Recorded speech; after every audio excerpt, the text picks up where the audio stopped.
once had a dream that unfolded like a suspenseful scene from a movie. In this dream, I returned home to find my basement bedroom illuminated, a stark contrast to how I left it. Suspicion filled me as I approached the small basement window, peering inside to discover a harrowing scene. My parents were bound back to back in chairs, and a menacing man brandished a knife at them. Startled by my presence, he turned towards me, and in a panic, I retreated to my car. The dream concluded abruptly as I woke up. Fast forward 2 years, and life took a peculiar turn. I met my mum's new boyfriend, who eventually became my stepdad. To my disbelief, the man in my dream, the one who held my parents hostage in that unsettling scenario, was none other than my mum's new partner. The eerie connection between my dream and reality left me with a chilling realization that dreams can sometimes foreshadow elements of our future. Before we jump into our second story, make sure to hit that subscribe button and give this video a thumbs up if you're enjoying the content. Stay tuned for more updates.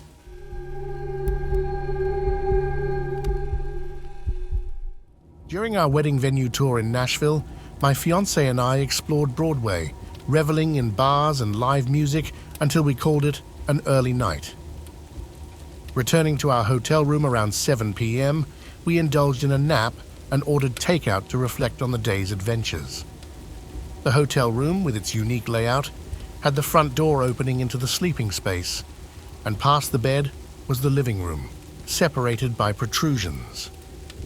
As my fiancé dozed off, I stayed up scrolling on my phone. At some point in the night, I awoke to an unsettling feeling of being watched. Opening my eyes, I encountered a shadow person tucked into the protrusion between the rooms. They stood about 5-7 inches with distinct shoulder-length poofy hair, a silhouette reminiscent of Sirius Black. Familiar with paranormal experiences, I calmly acknowledged their presence, setting boundaries and assuring them we'd be out of their space by morning. Without further incident, I hugged my fiancée and went back to sleep.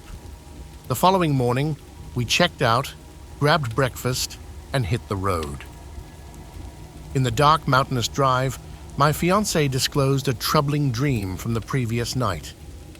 He described a figure standing over him, inspecting closely, and then shifting to mirror his movements, preventing him from reaching me.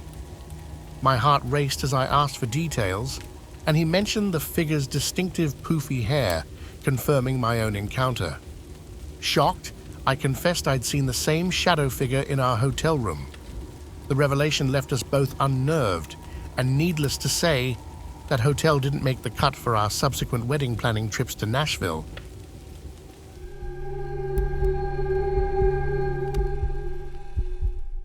As a child, I lived on a newly developed street with a vacant lot across the road that sloped down to a river. In my recurring nightmare, my brothers and I would be in the lot picking up trash. As I reached the riverbank, I'd gaze into the water only to be seized by a red demon, a traditional devil-like figure that would drag me into the water to drown. I would wake up terrified. This nightmare haunted me frequently during my childhood, but as I grew older, the dreams ceased, and I didn't discuss them with anyone. Fast forward many years, and my 5-year-old daughter woke up in tears from a bad dream. While comforting her, I asked if she wanted to share what the dream was about. She said, "I was in a field picking flowers, and I got too close to the river, and a red devil dragged me in." I was at a loss for words. It mirrored my childhood nightmare. She has experienced the same dream a few times since then.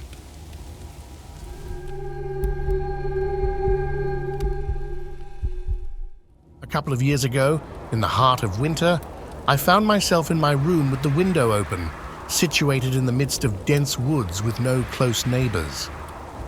Facing a pitch-black night, with temperatures plummeting to at least minus 25 degrees Celsius and thick snow covering the ground, I suddenly became aware of an eerie occurrence. The silence of the woods was broken by an inexplicable sound, humming and heavy breathing, unsettlingly close to my house. As the mysterious presence continued, it transitioned into singing, a male voice resonating through the cold night. The language was indecipherable to me, adding to the strangeness of the situation. In the midst of this, a relative happened to drive by with a tractor, clearing snow from the road. Miraculously, the singing ceased, replaced by hurried footsteps retreating into the distance. Perplexed and unnerved, I contemplated the source of these unsettling sounds. No known animal could account for the peculiar noises I heard. The next day, driven by curiosity, we searched for tracks in the snow, but the woods yielded no clues. It's possible the tracks eluded us in the thick snow and underbrush. To this day, the enigmatic night in the woods remains a mystery, leaving me with unanswered questions about who or what ventured so close to my isolated abode.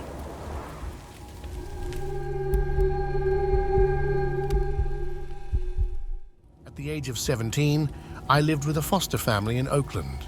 Their home was an old-fashioned San Francisco-style two-story house with wooden floors.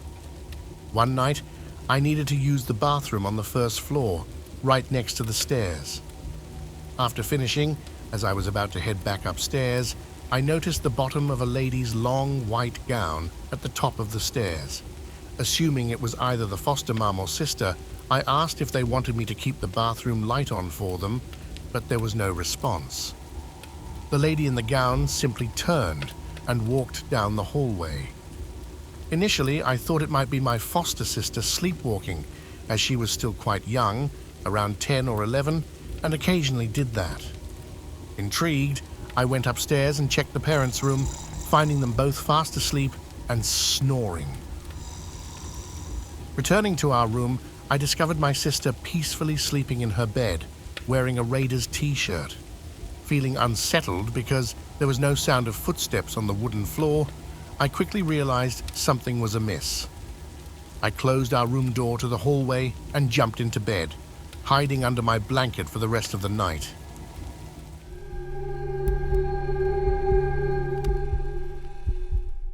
As newlyweds searching for an apartment in Long Beach, California, my husband and I stumbled upon a promising place on a charming street. The converted older home had a picturesque exterior with well-maintained landscaping. The landlord warmly greeted us, and all seemed well until we started exploring the second-floor apartment. As we ascended the stairs behind our guide, a sudden wave of strangeness and unease washed over me. I closed my eyes momentarily, and upon reopening them, I was startled to see blood smeared along the wall to my left. Closing my eyes again and reopening them, the disturbing sight vanished. Choosing not to mention this to my husband, we continued the tour. At the end, my husband took me aside and expressed his discomfort with the apartment, suggesting we continue our search. Later, as we discussed the places we had seen over coffee, my husband admitted he didn't like the second-floor apartment in the old house. When I inquired further, he hesitated, claiming I might think he was losing his mind. After reassuring him, he revealed that the staircase gave him an unsettling feeling, and he sensed something bad had happened there. To our astonishment, I recounted the blood-like vision I experienced. In that moment, we shared a silent understanding and affirmed that our decision to pass on that apartment was the right one.